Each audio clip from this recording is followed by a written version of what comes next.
Welcome to the Class of Arts. I'm your host, Arjun. Thank you for joining me as I embark upon a journey across the world of higher education. Each episode, we'll discover exciting alumni experiences, gain industry insights with various stakeholders, and explore the ever-changing landscapes of global learning.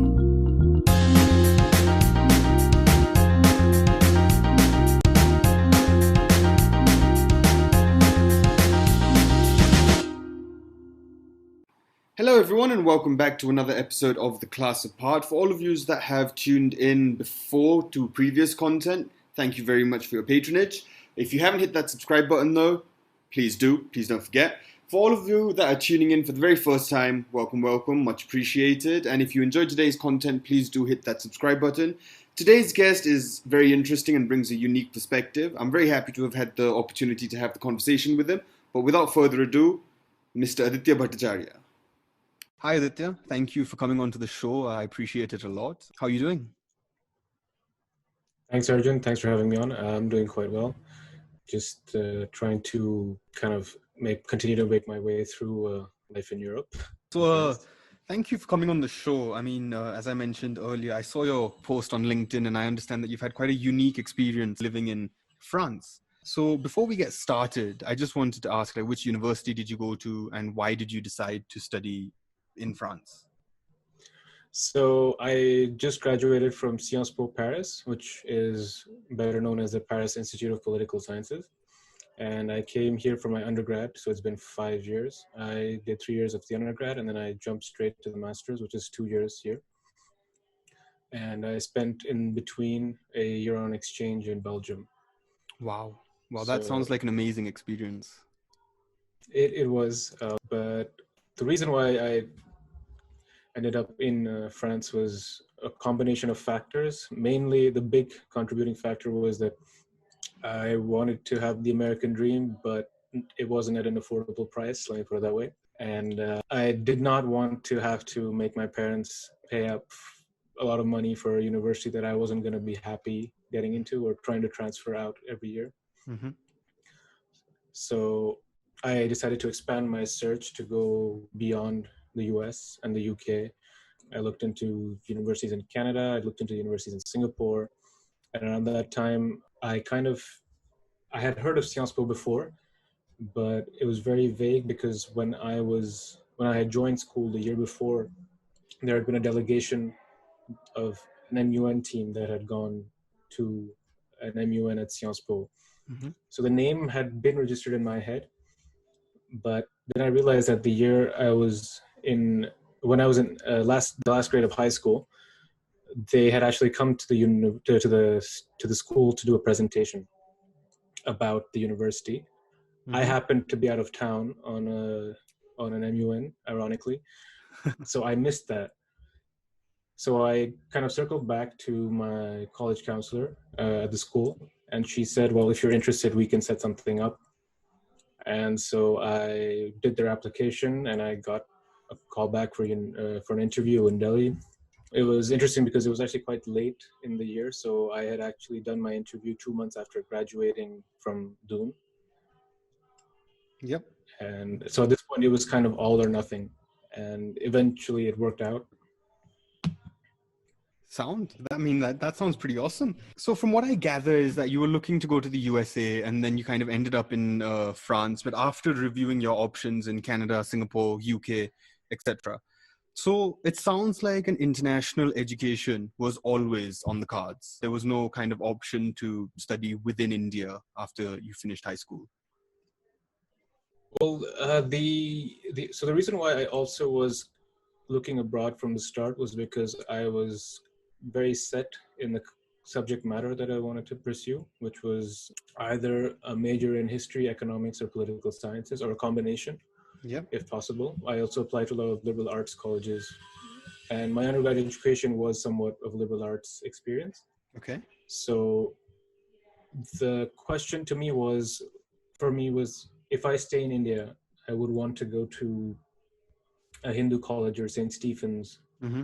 And the cutoffs are just insane. But the cutoffs were insane.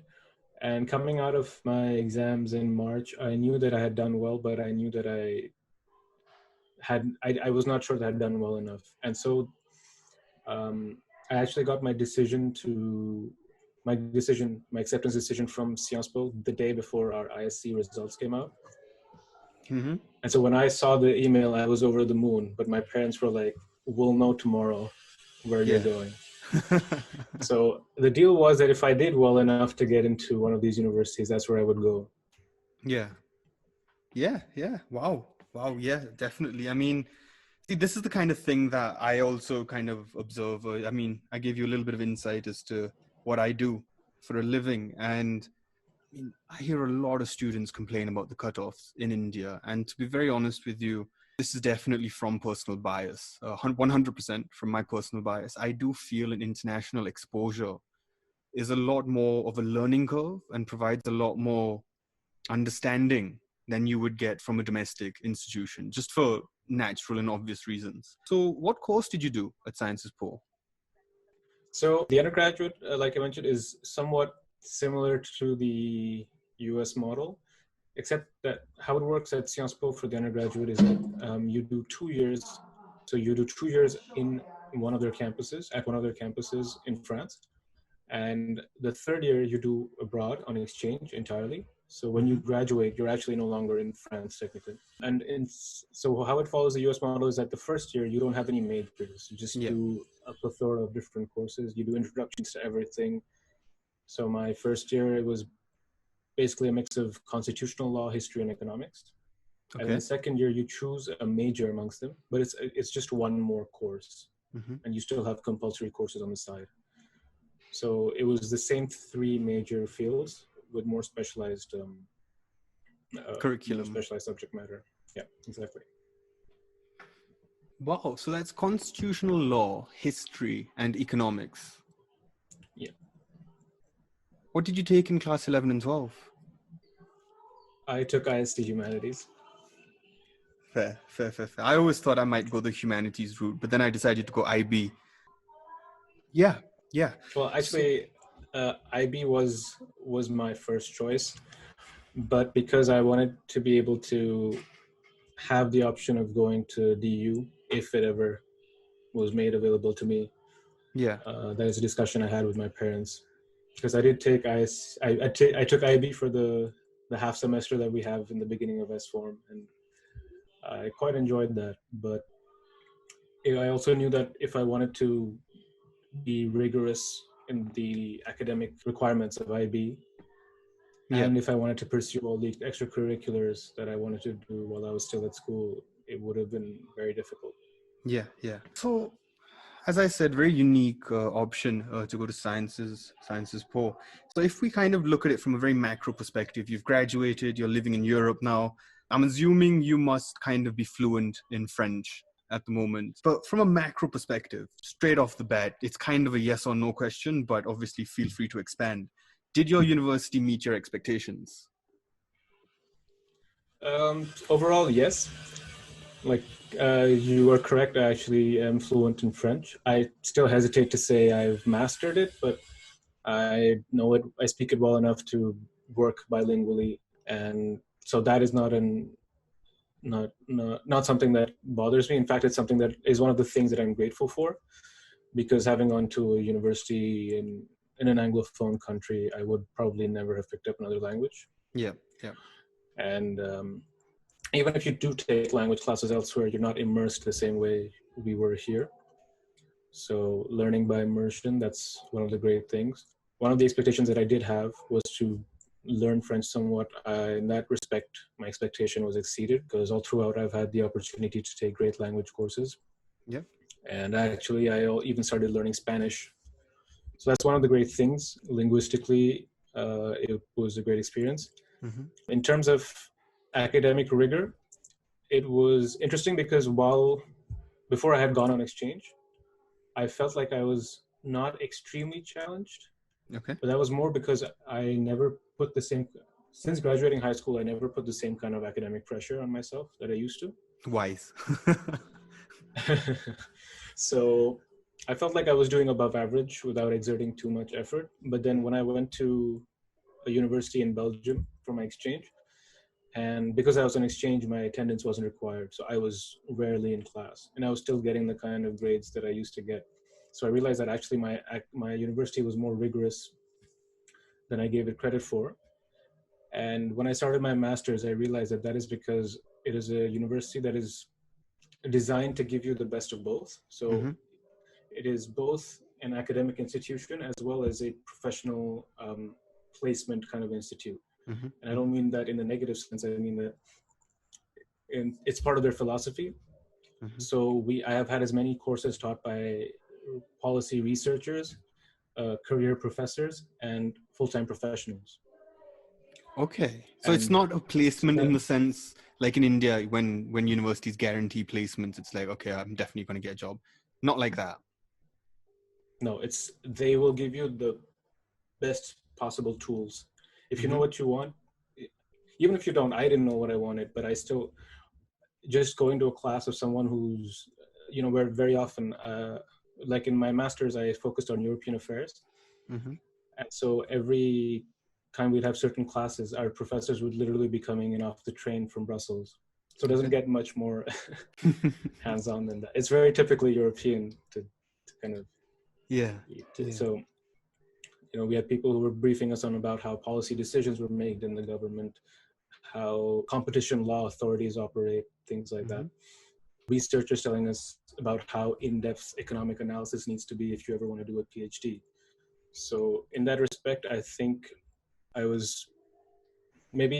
realized that I am more inclined for the professional career Mm-hmm. than the academic career that many of my friends sought or are seeking out. But if the expectation was, I know if I want to come out of here knowing what I want to do with my life, I think that was met. Wow. I mean, yeah, that sounds quite a fulfilling and wholesome experience. Not just kind of a humdrum, all right, I'm going to go to class, I'm going to graduate, get a job. It kind of gave you various perspectives with which direction do you want to go in. You get to meet different professionals from different kind of avenues. You've got the academic perspectives as well. It sounded like it gave you kind of exposure to as much as it could as a university and institution. Yeah, it was basically that. It was a lot of exposure. At the time, I would often complain about the fact that even though I had a master specializing in different things, it felt like I was taking courses that were unrelated. But in hindsight, I realized that, when you look at job applications, you have young companies that are starting out, for example, that require a communications, marketing, and public relations specialist all in one. Yeah. And so these are the kind of positions where you realize that, it would have been nice if you had experience, or if you at least had class, or if you had at least interacted with someone who worked in these professions. Yeah. Yeah. And so I mean, so I'm that's the kind of, obviously, yeah. so obviously, I mean, you're from India, and I'm assuming, and correct me if I'm wrong, that you had not been to France before you decided to go to university there. So it is true that I've never lived in France. I've always lived in India. Yep. But I had visited France once. Mm-hmm. Mm-hmm. But it was in the south of France. It was near Marseille, and I had never fathomed that I would ever live there. So Yeah. you could kind of rule out any bias. Yeah. That might So, have I been mean, caused. when you kind of landed, say, like, you've got admission, you've got your visa and everything sorted, and you land, did you suffer from a culture shock? I think the most notable thing that I realized when we got out of the airport was that there's a lot less people, there's a lot less noise. There's not a lot of cars that are honking their horns. In fact, nobody is. Yeah. No, there was definitely a culture shock, but I think I was lucky to have been at the campus and the kind of city that I was going to Mm-hmm. at the time, because the curriculum was entirely in English, aside Mm-hmm. from a few courses that you could opt to take in French. Mm-hmm.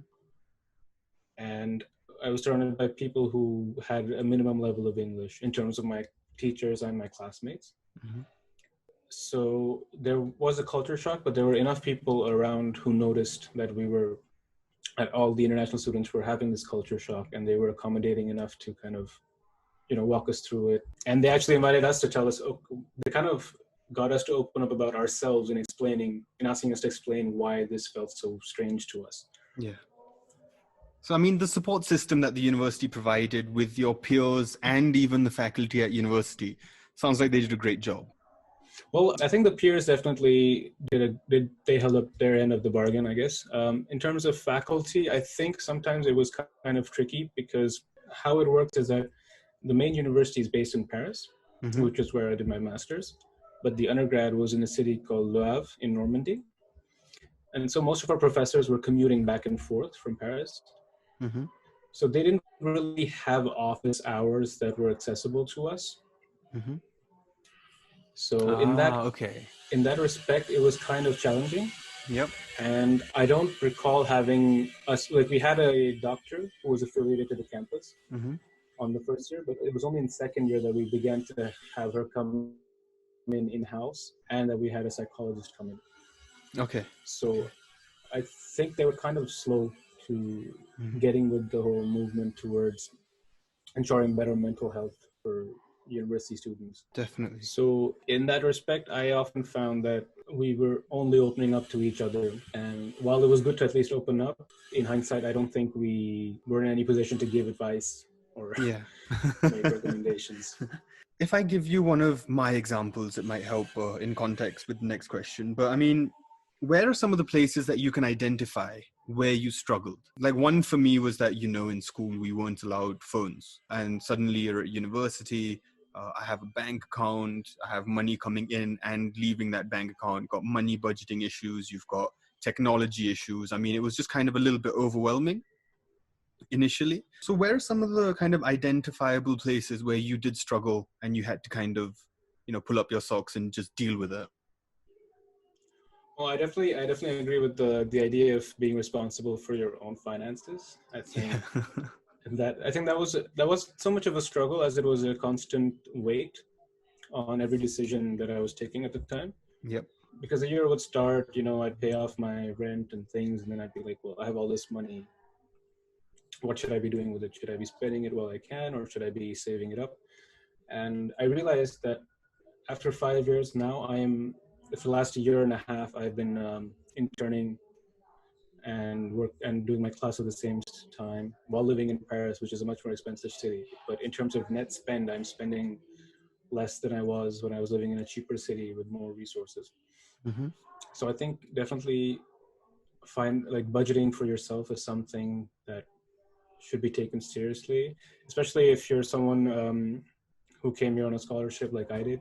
So you always have there's this chip on your shoulder that, this money isn't just for fooling around or getting drinks, which is it's not wrong, but at the same time, you're not here just to study either. You're here to live. Yeah. I think it's something that is often overlooked when taking into account decisions as to where to go to study and because you go to study there and you also live there. Yeah. Aside from that, I think I definitely didn't learn as much French in my first year as I would have liked, but I think I made up for it over time. But it was true that in the early years, I kind of felt like I could only speak English, and it kind of restricts you in terms of the friends you can make. And in a country where it's not the primary language, it keeps you from really experiencing the best that they have to offer. And I think finally, the final thing I would probably say that I struggled with was just the kind of freedom that we had to do things, which is particular to you and me because we were in boarding school. The ability to get a beer whenever you wanted. And also because in India, for example, you can't buy a beer anywhere. In France, you can. You don't have special. It's kind of getting ready to deal with alcohol, trying to get used to things like alcohol, tobacco, wherever it would come up, kind of illegal substances that your friends would be using. These are all things that are very real that you never experienced before, that you never had to worry about. Or you did, but nobody knew. Yeah, definitely. I mean, I think on the financial aspect, I struggled a lot. I think initially when we started, my dad would give me money every month and he'd be like, this is what you got for the month, deal with it. After 3 months, dad realized that that's not going to work because the money would disappear after 2.5 weeks. And I'd just be calling dad like, Dad, I need some more. Like, you can't leave me hungry. So, you're going to have to kind of, help me out a little bit. So then he decided to give me money every week. That worked out a little bit better. I'm not going to say significantly, but yeah, it's funny that you mentioned the kind of alcohol, tobacco, illegal substances, because those are all things that are very, very real. And I think that in this mad push to get a degree from an international university, kind of have that reputation, kind of get that qualification, a lot of people forget that there's a huge lifestyle adjustment that also needs to be factored in when you're going and studying in a country that you've either never been to before or you've just visited in a very sheltered environment with your family. What were some of the things that you would have liked to know before you actually visited or before you started at university? I think there's one thing that is kind of it is, I think, the same for any international student everywhere, no matter what country they come from. But I think the one thing I would have liked to be prepared for mentally going in is that even after 5 years, I would at every turn be forced to prove to people that I was good enough to stay here and that I was not a threat to them. Ah. And I say Okay. that as someone who speaks the language and as someone who's worked in at least 2 different workplaces, and I've lived in another country and worked there briefly as well. Mm-hmm. And it's not a question. It's not like everybody sees you as a threat, but it's just that everybody, until you break that barrier down and you demonstrate to them, for example, that you speak French and that you've been to Sciences Po, that people are like, oh, okay, yeah, you're cool, that's fine. Mm-hmm. And that is the kind of benefit. They don't give us that kind of benefit of the doubt that they would to someone from their own country. So it feels like you're constantly having to prove your worth and kind of prove that, yeah, I mean, I'm here. Like, I've got equal opportunity. You know, I should be able to work. I should be able to kind of hang out, you know, like, I mean, I'm a responsible member of society and I'm not a liability to you. Yeah, I see that. Exactly, yeah. I mean, and I think that also happened to me at a time when most of Europe was, and I think the US has proved it as well, there has been an overall global move towards the distrust of migration. Mm-hmm, absolutely. People say that it's all about illegal immigrants, but it's not. It's for everyone. Yeah. So I think it's just a symptom of a bigger problem. I mean, there is a generalization. I mean, I'm personally going to just like touch wood over here and say that I never struggled in the UK, but I do know my brother. He went to London and Glasgow, and he has struggled himself. But I mean, it's just really bad, the situation at the moment, and this entire push towards immigration, anti-immigration. I mean, even Brexit. I was there in England when the Brexit vote happened, and I'm a British citizen. And I mean, I find it very unacceptable that, you know, people can't adjust to the fact that people can come from other walks of life and still be constructive and still, you know, just be nice people. There's no need to walk around with this prejudice on your shoulder, but I guess it's just the world we live in. Yeah, I mean, the good thing is that I never felt that about myself amongst my peers. That's not good enough, but it is better than most. Mm-hmm. And like I said, if people get an opportunity to know you, they will be okay with you. I was lucky enough to spend Christmas with one of my friends' families and Easter with another, and I felt like I was welcomed into their home like anyone else would have been. In fact, maybe it was even more interesting for them to have someone from abroad in their home. Yeah. So I think it's more of a question of in their private, on an individual basis. I don't think most people are like that. It's just that when you're kind of in this collective, especially in Paris, because in Paris, you can't tell if people look at you away because they don't like you or because they have no time. It's a very stressed out city. People are always on the move. You know, if you stop bang in the middle of the street, people will push you aside and continue on their way. They couldn't be bothered. Yeah. So it's really, I think it's just a question of kind of so the reason I say that is if I had known this coming in and kind of known also that I would have to prove to the government for sure, because here this visa renewal system is kind of a pain because you do it every year. They don't give you a flat out 4-year visa or anything. Yeah. They're very strict about that. So if I had known that, then I would have maybe told myself to not worry about it and to relax. Yeah, just part of the process. Experience it for the first time. Yeah, for the first time you experience it, it kind of shakes you. it could even break your heart and tell you that maybe I don't belong here, but it's fine, is what I would tell myself. I mean, it's just, it's just something that you just kind of have to kind of take it in your stride, and just with all the other issues and with all the other problems and your class load and your extracurricular activities, this is also just something that you learn to deal with. Talking about that, the lifestyle and the extracurriculars, how was that at university in Paris? The extracurriculars, did you do sports, the party scene, kind of? How was life outside of university for you? So I'll probably break this down into two, because so when I was at the undergrad, and I think it's somewhat similar for my friends who did their undergrad in Paris as well. At the undergrad, because we're younger and the stakes are lower, I think we just all had more generally relaxed and fun time. In Le Havre, it's a small city, and it's cheap, so we all had, at least we all had a living room in our apartment, and we were having parties whenever we could. Yep. If the cops came over, we'd just switch to someone else's house and kind of keep rotating infinitely. So social life was good. Maybe it was a little strange in the sense that we were only 250 people at the campus. Okay. So it was even fewer people than Dune. So you traded off kind of your private life, but at the same time, you were going to clubs where the student organization had kind of bought it out for the night. So no coming from the street. Could come in from the street, so you were in a very safe, secure environment. So I think that was really cool. In terms of sports, I'd have to go and play football, rugby is big in France, basketball. So there was a basic array of sports that you would find at Doom, except for hockey, I guess.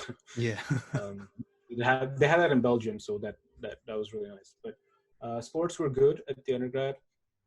And I was running the music club in my second year. We were playing a lot of concerts. We even played pubs and got paid.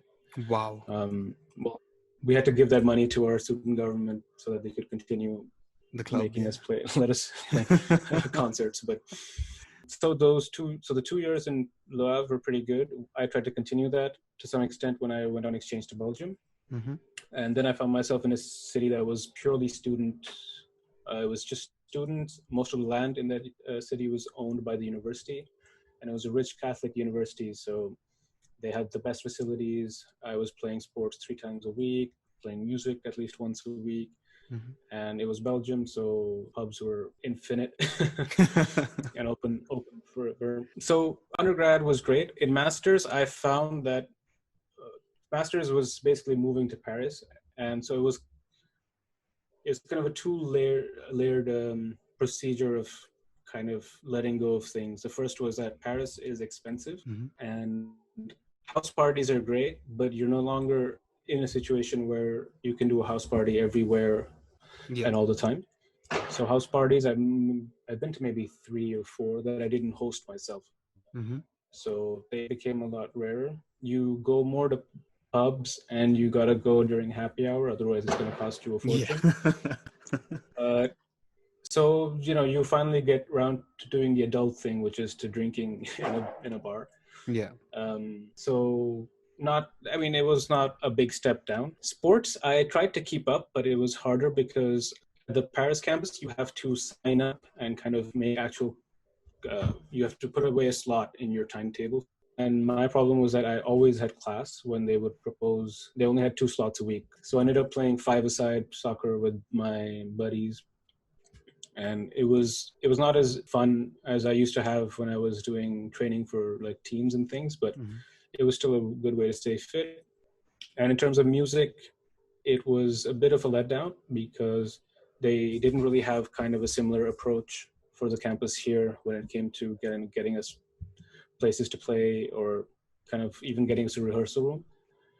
But I decided to move in with my co-captain of the music club in my second year. So we just kind of took that on our own. Yeah. So I'd say that it just became a question of transferring responsibility from the university and more to yourself, which I think is part of growing older. Yeah, definitely. And also keeping in mind that undergrad was fun, but I'm out of here in 2 years and I don't want to be left twiddling my thumbs because I didn't study enough or didn't pay enough attention to my work. So it was a progressive, I guess, prioritization of the work-study balance.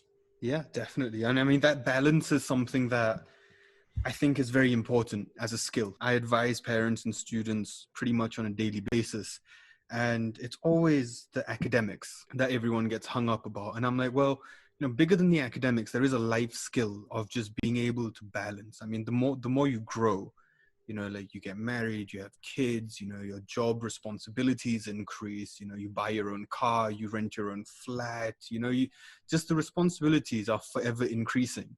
And that balancing act that you have to play at university in terms of finances and, I don't know, laundry, workload, social life, hobbies, extracurriculars, it just helps you understand and project yourself better when you actually have to enter the real world and you actually have to kind of, grow up and be a contributing member of society. But yeah, I mean, so what's the plan now? You've graduated and, things are looking good as they can be considering coronavirus. Yeah. But Well, so I'm currently, so in a nutshell, I did my master's in European affairs and with the specialization in economic policy. But the issue is that being still an Indian citizen, I can't work for the European Union yet. So the idea is to kind of find some kind of legal status that in the coming years that would allow me to fulfill my dream of moving to Brussels and actually working for the EU or consulting for an agency that works with them. Because to me, the European Union represents one of the few bodies, like legislative and regulatory bodies of the world, that does an impressive amount of work in an impressive amount of time. It's kind of a machine. It's not entirely well oiled, but I mean, the European leaders came through with a breakthrough plan to kind of relaunch economic growth and development in Europe. Yep. And it's kind of, there's a sense of solidarity between countries. Yeah. Europeans don't mess around with these things. Exactly. The idea of not having to worry about healthcare and not having to worry about healthcare in the time of coronavirus, especially, was something that I was really grateful for. There was a specific instance where the mayor of the city, like all the little town halls, were giving out masks, and they were kind of just taking stock of what was going on around them. And so, for the time being, as much as possible, I'd like to stay and kind of profit from this this kind of environment. Yep. So professionally, I'm currently interning at an investment and asset management firm in Paris. Okay. I'm working in the corporate communications department, and I also get to do a lot of work on public relations and internal communications. When I was at Dune, I left as the editor-in-chief of the weekly. So it's something, writing and kind of expressing my opinion, it's something that I'd always wanted to do. I had to put that aside, or rather repurpose it for writing academic papers for the longest time.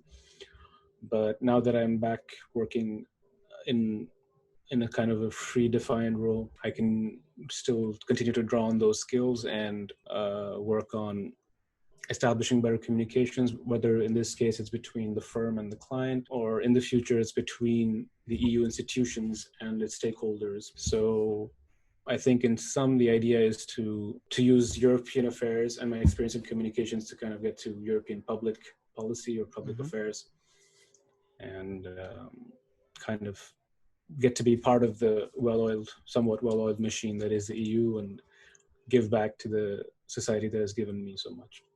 Definitely. And I wish you all the best of luck in that. That definitely sounds like a aspirational, something to aspire to. Definitely. So thank you for coming on the show today. I just have one final question for you. All things considered, are you an advocate of international higher education? And if so, why? Well, all things considered, I think it's a resounding yes from my side. But I feel like, as I mentioned, there's a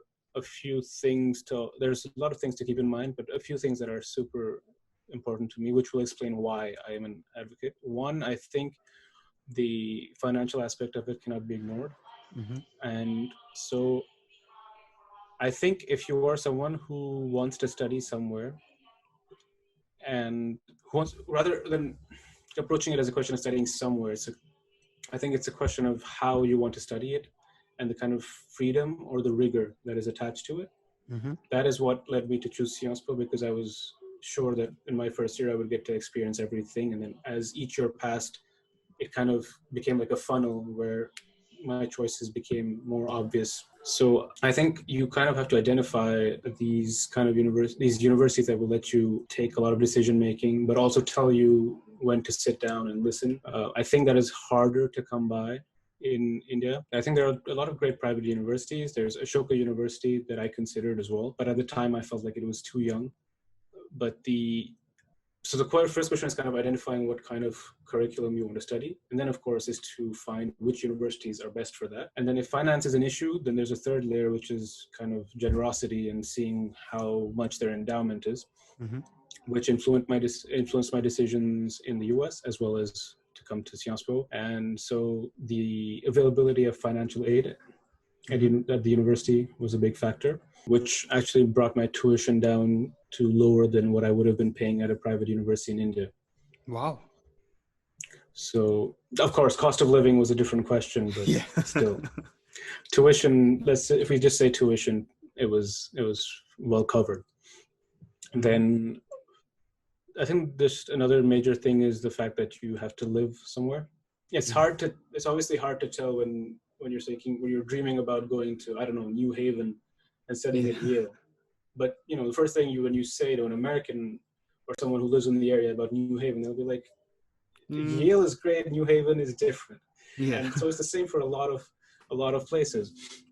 You also have a difference between a lot of European universities, for example, are like Columbia, let's put it that way. They're built in cities at a time when the city had already been built. So they weren't universities around which the towns grew up. Yeah. I think that is an important thing to keep in mind, because for me, because we've been to Dune, I was hell-bent on not having a campus environment. So Absolutely that kind of thing, the idea of having to find your own flat was not something that bothered me at all.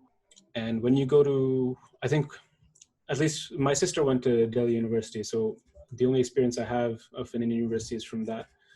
And I remember just kind of seeing the whole paying guest environment in Delhi, where even if you're not on campus, you're kind of constantly surrounded by these neighborhoods that's just full of students. And so you're virtually always living on campus. So that was something that was not appealing to me. And finally, just the idea of being forced out of your comfort zone and being forced to live in a new country, to experience new life, culture, to get a fresh start. Culture, of course. Whether it's France, whether it's Spain, even if it's, you go to New England in the US, it's so much more different than California.